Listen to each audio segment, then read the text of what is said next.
IIT JEE advance 2021 का ये question है जो कि एक कॉम्प्रहेंशन टाइप है और इसको 18,000 बच्चों ने सही किया था और लगभग 35,000 बच्चों ने गलत किया था और 78,000 बच्चों ने इसे छोड़ ही दिया था।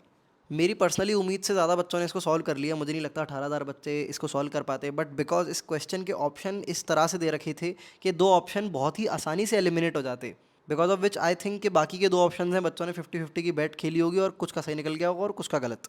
फॉर द सेम रीज़न इस क्वेश्चन के रॉन्ग रिस्पॉन्सेज भी काफ़ी ज़्यादा हैं। नेगेटिव मार्किंग वाले क्वेश्चन में रॉन्ग रिस्पॉन्सेज रिलेटिवली 15-20 हज़ार के आसपास रहते हैं, बट इसमें 35,000 है तो बहुत सारे लोगों ने बैट खेली होगी। बट फिलहाल हमें देखना है कि तुम इसे सॉल्व कर पाते हो कि नहीं। तो सवाल मैंने स्क्रीन पर फ्लैश कर दिया है, वीडियो को पॉज करो और इसको एक फेयर ट्राई दो। ऑलराइट, आई होप सभी ने फेयर ट्राई दिया हुआ है यार। कॉमेंट में जरूर बताना कितना टाइम लगा और नहीं हो पाया तो क्यों नहीं हो पाया ये बताना सॉल्यूशन देखने के बाद, और किस किसका हो गया ये भी बताना। ऑलराइट, अब मैं करता हूँ इसके सॉल्यूशन के साथ शुरू। तो ये सवाल है, इसका पहला पार्ट हम कॉम्प्रहेंशन में ऑलरेडी ट्राई कर चुके हैं। अगर किसी को देखना है तो मैं डिस्क्रिप्शन में इसका लिंक डाल दूंगा। पहला पार्ट जो है दूसरे पार्ट से रिलेटिवली बहुत ज़्यादा डिफिकल्ट है, उसको सिर्फ 12,000 बच्चे सॉल्व कर पाए थे। अब देखो, सबसे पहली चीज़, ये हमारे चार फंक्शन दे रखे हैं। ये हमारा साई1x है, ये हमारा साई2x है, ये हमारा एफ है और ये हमारा जी है। अब इन चारों पे हमें कुछ कमेंट करना है साई1, साई2, एफ और जी पर। ठीक है, इनकी बेसिकली रेंजेस पूछ रहा है कि इससे बड़ा है, इससे छोटा है, एक्स वाई जी। तो देखो, पहले दो ऑप्शन तो बिल्कुल ही मतलब बद से बदतर ऑप्शन है, मतलब उसने मजे लेने के लिए दिए हैं मोस्ट प्रोबेबली। अगर तुम ध्यान से यहाँ पर ऑब्जर्व करोगे तो साई1 ऑफ जीरो की वैल्यू कैलकुलेट करो एक बार। साई1 ऑफ जीरो, तो बस एक्स की वैल्यू जीरो डालनी है, तो यहाँ पर तुम्हारे पास ये 1 के बराबर आ जाएगा। ठीक है भाई, ये बोल रहा है साई1 X less than equal to 1, तो ये तो काम नहीं हुआ हमारा जीरो डालने पे। तो हम इस बार एक अलग वैल्यू डाल के देखते हैं, that will be equal to 1। तो साई1 ऑफ 1 जब मैं डालूंगा तो ये मेरा निकल के आएगा ई की पावर -1 साथ में प्लस का 1। अब ये मुझे पता है 1 से बड़ा, बिकॉज ई की पावर -1 तो एनीवे पॉजिटिव होता है। तो ये साई1 लाइक एक्स की वैल्यू 1 पर ही 1 से बड़ा आ रहा है, तो ये स्टेटमेंट तो हमारी गलत हो जाएगी। ये बोल रहा है कि हमेशा लेस देन इक्वल टू 1 है for x greater than equal to 0, but एक वैल्यू ऐसे मैंने निकाल दी जो उसको डिफाई कर रही है, तो this will be wrong. Same चीज़ हमारे दूसरे ऑप्शन में होने वाली है, डायरेक्ट वैल्यू डाल के ही काम हो जाएगा। अब ये बोल रहा है साई2 लेस देन इक्वल टू 0, तो हम कोई ऐसी एक्स की वैल्यू प्रोडिक्ट कर लें जहाँ पर ये हमारा ग्रेटर देन 0 आया, तो तुम्हारा काम हो जाएगा सिंपली कोई भी रैंडम वैल्यू डाल लो, या फिर n टेंड्स टू इन्फिनिटी पे भी तुम लिमिट चेक कर सकते हो। बट ठीक है, चलो तुम्हारी संतुष्टि के लिए हम कोई रैंडम वैल्यू डाल के देखते हैं, 4 डाल के देखते हैं। ठीक है, तो 4 डालो तो 16 माइनस यहाँ पर 8 आ जाएगा, -2 डिवाइडेड बाई ई की पावर हमारे पास स्टार आ जाएगा और साथ में आ जाएगा प्लस का 2। तो देखो ये कटेंगे एक दूसरे से, तो 8 + 2 10 हो जाएगा और 10 - 2 डिवाइड बाई ई की पावर 4। यार ये तो बहुत ही छोटा नंबर हो गया, 10 को क्या मात देगा ये। तो अगेन ये भी हमारा 1 से बड़ा आ रहा है, 1 से क्या 0 से बहुत ही बड़ा आ रहा है, तो ये ऑप्शन भी हमारा अकॉर्डिंगली गलत हो जाएगा। ए और भी दोनों क्रॉस कैंसिल होगा। अब यहाँ से तुम तुक्का मार लो, बेट मार लो। जिसका सवाल नहीं हुआ तो एक बार फिर भी कॉमेंट्स में ज़रूर लाइक करो कि तुम क्या तुक्का मारोगे, लाइक जस्ट तुक्का मारो जो कर नहीं पाया था। देखते हैं तुक्के कितने लोगों को सही निकलता है, it will be interesting to see. तो उन लोगों को फ्री फोकट के जेईई एडवांस में 4 नंबर मिल जाएंगे। 4 नंबर नहीं, सॉरी 3 नंबर का सवाल था, ये कॉम्प्रहेंशन टाइप था। एनीवे बट सॉल्व तो हमें तो भाई यहाँ पर तरीके से करना है, मैं मौज लेने नहीं आया हूँ यहाँ पे। बट कोई ऐसे भी सोच सकता था, वो नमूने होंगे लाइक मैं, मेरे से अगर नहीं होता तो मैं तुक्का जरूर मार के आता है सवाल, because 50-50 is a good chance. But वो नमूने होंगे जिन्होंने ये चेक भी नहीं किया होगा, बस वैल्यू डाल के एक बार कि ये दो ऑप्शन तो ऐसे ही एलिमिनेट हो रहे हैं। तो इसलिए कोई भी भयानक देखने वाला सवाल हो, एक बार फिर भी ऑप्शन पढ़ लिया करो, क्या पता कुछ स्ट्राइक हो जाए। पढ़ने में क्या जाता है भाई। तो भाई मैं इसके सोल्यूशन शुरू करता हूँ। देखो पहली यार, मैं तो देख के मेरे को समझ आ गया था कि ये जो टर्म्स है ना, ये ऐसे टर्म्स गंदे से एक्सपेंशन वगैरह में दिखाई देते हैं अपने को, तो कहीं ना कहीं इसमें एक्सपेंशन आगे यूज़ हो रहा है, दैट आई डोंट नो। ठीक है, तो यहाँ पर सबसे पहले मैं डी ऑप्शन के साथ शुरू करता हूँ। तो जी एक्स, क्योंकि मेरा देखने में छोटा सिंपल फंक्शन है, क्या पता डी आंसर आता है डायरेक्टली मेरा, तो मेरे को सी चेक ही नहीं करना पड़ेगा, because it is a single correct question. अब डी में क्यों चेक कर रहा हूँ, इसकी मैंने साइकोलॉजी बता दी। डी फंक्शन देखने में थोड़ा रिलेटिवली छोटा है एज कम्पेयर टू एफ। तो यहाँ पर मैं सॉल्व करना शुरू करता हूँ, 0 से लेके x² √t। अब देखो ये सीरीज़ कब बनती है, पॉलिनॉमियल वाली एक्सपेंशन में ही तो बनती है, लिमिट्स में इसलिए पढ़ रखा होगा।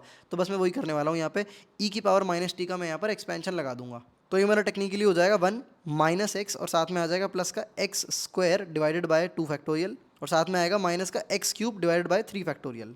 पहले मैं 4 टर्म तक इसे करने की कोशिश करता हूँ, बाकी ऑब्वियसली आगे टर्म्स आते हैं, plus minus sign in terms का ऑब्वियसली बदलता रहेगा, ये बात हम जानते हैं। अब इस √t को मैं अंदर भेजता हूँ। अच्छा मैंने एक गलती कर दी, यहाँ पर सब जगह पे x की जगह पे t आएगा। ऑलराइट, तो √t को मैं यहाँ पर अंदर डिजोल्व करता हूँ, तो √t आ जाएगा और साथ में यहाँ पर आ जाएगा t की पावर 3/2। उसके बाद जो अगला टर्म बनेगा वो बनेगा हमारा t की पावर 5/2 और नीचे बैठेगा हमारा 2 फैक्टोरियल दैट इज 2। उसके बाद अगला टर्म बनेगा t की power 7 divide by 2 divide by 3 factorial, और 3 फैक्टोरियल की वैल्यू डायरेक्ट यहाँ पर 6 लिख देते हैं। ऑब्वियसली डैश डैश आगे तक सीरीज है तो डैश लगा के रखेंगे। इसको अपने को इंटीग्रेट करना है 0 से लेकर x² तक। तो t की पावर 1/2 ये लाइक जनरल प्रोनोमिनल को आपको इंटीग्रेट करना है, ऐसी कोई तोप चीज़ नहीं है, ये तो बेसिक सवाल है। तो इसको हम एक एक करके इंटीग्रेट करेंगे, t की पावर 3/2 को इंटीग्रेट करेंगे, सॉरी 1/2 को इंटीग्रेट करेंगे, तो वहाँ पर हमारा t की पावर 3/2 बन जाएगा, बस पावर में एक 1 ऐड होती है इंटीग्रेशन करते वक्त, तो ये बन जाएगा t की पावर 3/2 मल्टीप्लाइड बाय 2/3। अगला टर्म हमारा बनेगा 2/5 मल्टीप्लाइड बाय t की पावर 5/2। अभी तुम देखोगे जो ऑप्शन में इसने एक्सप्रेशन दे रहा है वही हमारा बनता जाएगा। अगला टर्म हमारा बनेगा 2/7 टी की power 7/2 divide by 2 factorial that is 2। फिर इस तरह से अगला टर्म, ये वाला टर्म है, ये थोड़ी देर के लिए नहीं लिखता हूँ मैं। ऑब्वियसली यहाँ पे 7/2 प्लस 9/2 वाली पावर बन जाएगी, बट इसको अभी थोड़ी देर के लिए निगलेक्ट करते हैं।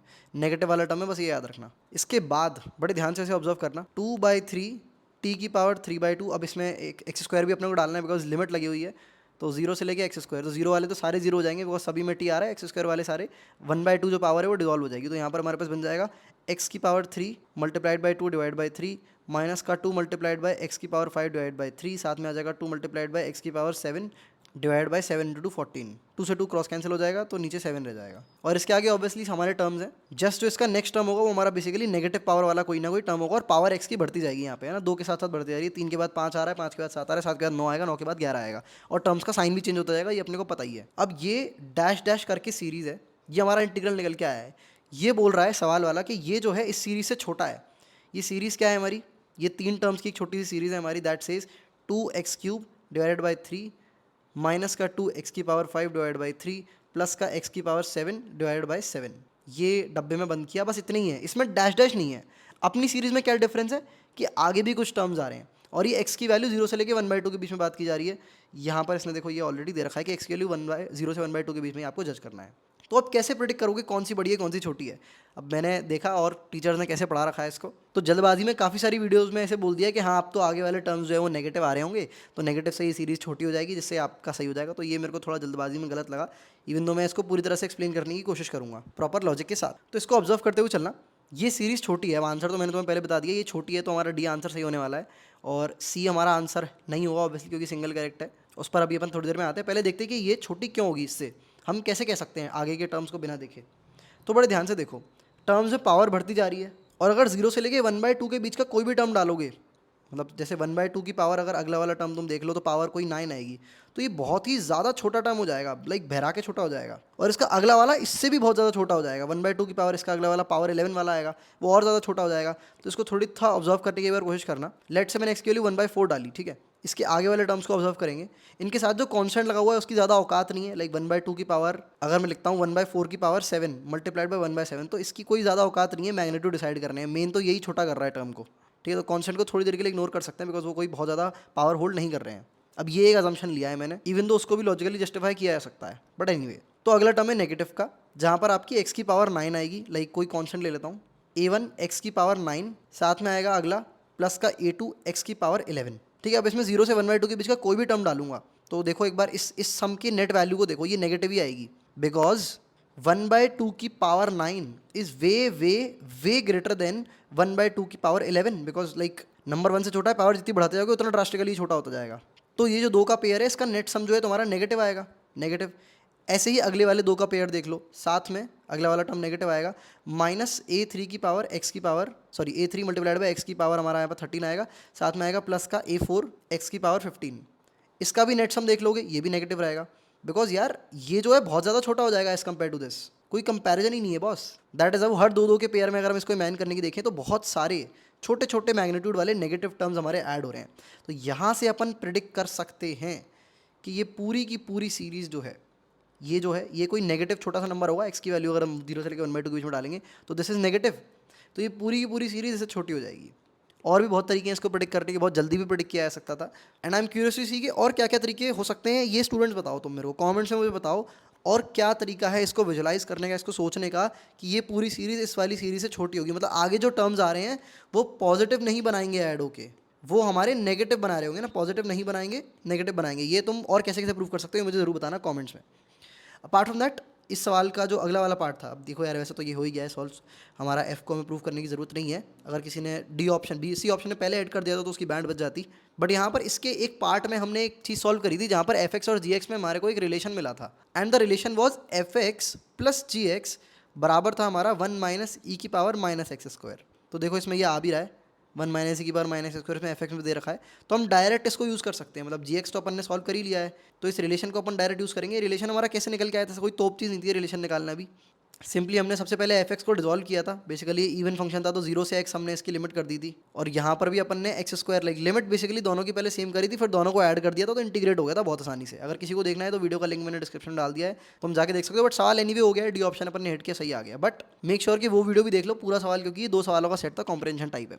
अब यार इस तरह के जो सवाल होते हैं ना, ये देखो सवाल रिलेटिवली आसान ही था, बट आखिरी में कोई प्रोडिक्शन में थोड़ी सी गलती कर सकता है, नेगेटिव पॉजिटिव वाली, बट वो भी कोई बहुत ज़्यादा हैवी लेवल की चीज़ नहीं थी, और इसको लगभग 18,000 बच्चों ने सॉल्व भी कर लिया था। तो मुझे लगता है ये बिल्कुल सही अमाउंट है। इतने ही बच्चे लगभग होते हैं, 18 से 20,000 के बच्चे होते हैं जो इस कॉम्प्लेक्सिटी को हैंडल कर पाते हैं। तुम किस डोमेन में लाया करते हो, तुम्हारे लिए ये सवाल कॉम्प्लेक्स था, टफ था, आसान था, ये कमेंट्स में जरूर बताना। बट इस तरह के सवाल होते हैं, थोड़ा सा मेस्ड अप लग रहा है, 4-4 फंक्शन दे रखे हैं, इसको मैं बोलता हूँ इन्फो ओवरलोडेड। कैलकुलेटिव नहीं था ये सवाल, लाइक बहुत ज़्यादा ऐसी कोई हैवी कैलकुलेशन नहीं थी, इन्फॉर्मेशन बहुत ओवरलोडेड थी, जिसको देख के बच्चा घबरा जाता है। और हमारी शीट और मॉड्यूल्स में ऐसे सवाल रिलेटिवली कम पाए जाते हैं। For the same reason you can enrol in one of our programmes name set of 60। ज़्यादा डिटेल्स में यहाँ पे दूंगा नहीं, डिस्क्रिप्शन में तुम्हें लिंक मिल जाएगा। प्रॉब्लम सॉल्विंग प्रोग्राम ही है, जिसमें हर वैरायटी के क्वेश्चंस को हम इक्वल बैलेंस से कवर करने की कोशिश कर रहे होते हैं, जो सारे के सारे एडवांस या फिर एडवांस प्लस लेवल के होते हैं। So that's it for this video. I hope इससे तुम्हें कुछ ना कुछ सीखने को डेफिनेटली मिला होगा। बहुत ही फॉर्मल क्वेश्चन था, मुझे कुछ ऊट पटांग नहीं लगा इस सवाल में, और बिल्कुल सही अमाउंट के बच्चों ने इसे सॉल्व किया है, कुछ एनॉमली नहीं लगी मुझे, बिल्कुल प्लेन सिंपल क्वेश्चन लगा, गुड बॉय क्वेश्चन है ये। ठीक है, चलो अगली वीडियो में मिलते हैं, लगे रहो भाई।